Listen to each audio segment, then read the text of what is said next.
مساء حبايبي، شلونكم؟ ان شاء الله مرتاحين.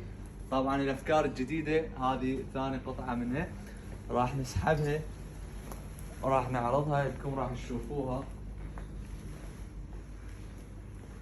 طبعا لون ماروني، راح نشوفها سوا. طبعا خلوها ببالكم، فكره ترتيبهن فرنسي، صدورتهن التله مالتهن فد شي مختلف.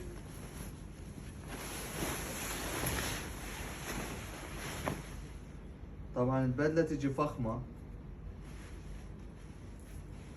تجي دبل باف،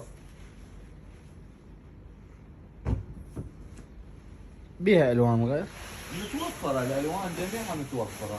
هذه فصالات مختلفة متوفرة عندنا، كل الفصالات، الكيبور، الستن، التور، وهذه الفصالات الفرنسية اللي اخر شي وصلتي. هذه التلة مالتها تجي كلها كركش، هذا ظهرها. طبعا خلوها ببالكم الموديل جديد، التلة بعدها يراد لها ترتيب تطلع شكل ثاني. هسه نجي على الوجه، طبعا ما اسولف لكم، تحفه. ارجع اقول لكم تلتها دبل، صدرها انتبهوا على قصته، تجي هذا كله بيجي الردان مالتها لحمي بلون الجسم، هذا الردان مالتها.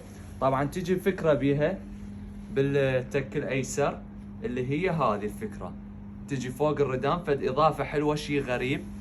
اريد رايكم بالتله، واريد رايكم بالشغل مالتها. الفكره فرنسيه طبعا، افكار حبينا نغير عن الكيبور، عن هاي الموديلات العاديه. جبت لكم فصالات شويه مختلفه، رايكم بالتعليقات. وان شاء الله بقادم الايام هم جايتني موديلات، وخلوها ببالكم. ما اقدر اعرض كل شيء على النت، يعني اللي تجي للمحل راح اراويها في الشغلات مختلفه. تحياتي لكم حبايبي.